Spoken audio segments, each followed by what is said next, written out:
Quand une femme de 50 ans sort avec un homme de 30 ans, on dit qu'elle est libérée, audacieuse, voire une cougar. Quand c'est un homme de 50 ans avec une femme de 30 ans, on suppose qu'il compense quelque chose, qu'il achète de l'amour, qu'il a besoin de booster son ego. Un homme célibataire après 40 ans, il lui manque quelque chose. Une femme célibataire à 40 ans, elle profite de la vie, elle est indépendante, épanouie. Pourquoi les mêmes comportements sont jugés différemment selon le genre? Aujourd'hui, on parle des doubles standards, ces incohérences sociales qui pèsent souvent sur les hommes et dont personne ne veut parler. On vit dans une société où l'égalité semble être une valeur centrale. Mais si on regarde de plus près, les attentes, les jugements, les pressions ne sont pas du tout les mêmes selon qu'on est un homme ou une femme. Et aujourd'hui, on va explorer ces inégalités cachées. Pas pour faire une guerre des sexes, mais pour faire bouger les lignes. Qu'est-ce qu'un double standard? Un double standard, c'est appliquer deux poids, deux mesures à des situations similaires selon le genre, l'âge ou même la classe sociale. Par exemple, un homme qui pleure, il est faible. Une femme qui pleure, elle est vulnérable, humaine. Un homme qui se plaint, c'est un râleur. Une femme qui se plaint, c'est une victime. Ce schéma, on le retrouve partout, même dans nos relations amoureuses. Ce n'est pas juste une question de morale ou de jugement moral individuel, c'est une norme sociale ancrée profondément dans notre culture. Et ce que je veux montrer ici, c'est que beaucoup de ces normes pénalisent les hommes sans qu'on en parle. Selon une étude de l'UN Women, publiée en 2021, 78% des femmes déclarent avoir déjà été victimes de stéréotypes sexistes dans leur vie quotidienne. Mais ce qu'on oublie trop souvent, c'est que les hommes aussi subissent des stéréotypes, parfois invisibles, mais tout aussi puissants. Les doubles standards dans les relations amoureuses. Les relations amoureuses sont peut-être le terrain le plus fertile pour observer les doubles standards. Ce que la société tolère ou valorise chez une femme, elle le critique souvent chez un homme. Même comportement à la clé. Prenons un premier exemple, l'âge des partenaires. Quand une femme de 50 ans sort avec un homme de 30 ans, on dit qu'elle ose, qu'elle assume, qu'elle est libérée. On la félicite d'avoir gardé son charme, sa confiance, sa liberté.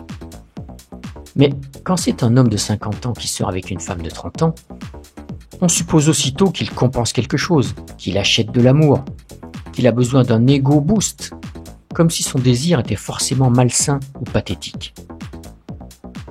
Et ce n'est pas juste une question d'image, c'est une véritable inégalité sociale.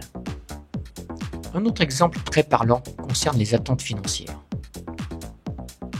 On attend généralement de l'homme qu'il paye le restaurant, qu'il subvienne aux besoins, qu'il soit stable économiquement.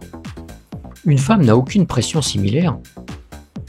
Et si un homme refuse de payer, il est jugé égoïste. Si une femme refuse de payer, personne ne pose même la question. Il y a aussi l'hypergamie féminine, c'est-à-dire la tendance naturelle pour une femme à chercher un partenaire socialement supérieur. Selon une enquête IFOP menée en France en 2022, 73% des femmes déclarent vouloir un partenaire qui gagne plus qu'elles. Personne ne les critique pour ça. Mais si un homme exprime la même envie, on lui reproche d'être matérialiste, prétentieux, voire macho. Autre point crucial, la demande en mariage. Un homme qui propose le mariage est vu comme celui qui prend le risque, celui qui s'engage, celui qui met tout sur la table. Une femme qui fait la même chose, c'est rare. Et quand cela arrive, certains hommes reculent, trouvant cela bizarre, agressif ou contraire à leurs attentes sociales. Ces exemples montrent bien une réalité. Les normes amoureuses ne sont pas symétriques. Elles favorisent souvent les femmes, sans que personne ne le remette en cause. Les doubles standards dans la société. Les doubles standards ne concernent pas seulement les relations, ils traversent aussi la société, la justice, la santé mentale. Dans les affaires de garde d'enfants, La justice penche presque systématiquement du côté des mères. En France, plus de 80% des gardes exclusives sont attribuées aux mères. Est-ce toujours juste? Peut-être pas. Selon une étude de l'INSEE en 2021, moins de 10% des pères obtiennent la garde exclusive de leurs enfants après un divorce. Et pourtant, de nombreux pères seraient tout aussi capables, voire plus présents. Mais la loi, et même la société, continuent de considérer que la place du père est complémentaire, alors que celle de la mère est centrale. Même sur la santé mentale, les hommes sont souvent laissés pour compte.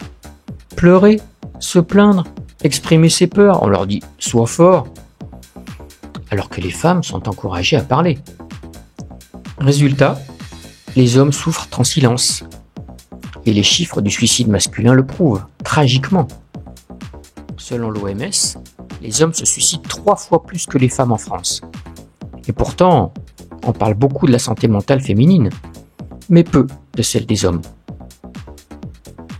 Regardons aussi les violences en public. Un homme qui frappe une femme, c'est une violence grave. Une femme qui frappe un homme, c'est comique, excusé, minimisé. Et pourtant, les études montrent que près de la moitié des violences conjugales touchent les hommes. Mais personne ne les défend, personne ne les entend. Les attentes irréalistes et incohérences féminines. On parle souvent des attentes que les hommes auraient envers les femmes. Mais on évite trop souvent de parler de celles que les femmes ont envers les hommes. Beaucoup de femmes aujourd'hui affirment être libres, indépendantes, sans besoin d'un homme. Et pourtant, dès qu'elles passent la trentaine, elles commencent à paniquer quand personne ne leur propose de relations sérieuses. Elles disent vouloir l'égalité, mais attendent toujours que l'homme paye, fasse le premier pas, soit stable financièrement, drôle, cultivé, attentionné, présent, bref, tout, sauf peut-être un miracle. Elles exigent de leur partenaire une liste de qualités impressionnantes. Être confiant, mais pas arrogant, gentil, mais pas faible, ambitieux, mais pas obsédé par le travail, présent, mais pas collant, viril, mais sensible, dominant, mais respectueux. On dirait presque qu'on demande à l'homme d'être un super-héros, alors que les attentes en retour sont bien moindres. En même temps, beaucoup de femmes refusent de faire le moindre effort pour séduire. Elles postent des photos prises sous n'importe quel angle, portent n'importe quoi, ne font aucun effort vestimentaire ni physique. Et puis, elles s'étonnent de ne pas intéresser les hommes de qualité. Beaucoup de femmes passent leurs 20 ans à vivre leur vie, à multiplier les rencontres, les aventures, les ruptures. Et puis à 35 ans, elles décident subitement qu'elles veulent un mari, des enfants, une famille. Alors qu'elles ont fait fuir les hommes matures, posés, responsables, parce que ces hommes-là préfèrent quelqu'un de plus jeune, de plus calme, de moins usé par la vie sentimentale. Elles accusent les hommes de ne pas les désirer, de les rejeter, de ne pas les voir. Mais oublie qu'un homme, lui, sait qu'il doit construire quelque chose. Il veut une femme qui a encore envie de construire, pas une femme fatiguée, blessée, blasée, qui arrive avec un passé chargé, un corps négligé et des attentes immenses. Et c'est peut-être là le pire double standard de tous. On laisse croire aux femmes qu'elles peuvent tout faire, tout vivre, tout expérimenter, sans conséquence sur leur valeur sociale ou amoureuse. Alors que pour un homme, chaque échec, chaque rupture, chaque erreur est souvent vue comme un signe de faiblesse. Pour une femme, c'est de l'expérience. Pour un homme, c'est un problème. Ces contradictions, ces attentes irréalistes, cette idée que l'amour vient forcément à un moment donné, sans effort, sans timing, elle mène à des déceptions massives. Et au lieu de regarder en face cette réalité, beaucoup de femmes préfèrent blâmer les hommes. Conclusion. Si cette vidéo t'a fait réfléchir, abonne-toi, active la cloche et commente ci-dessous avec tes propres expériences. Tu as déjà été confronté à un double standard? Raconte-le nous. À très vite.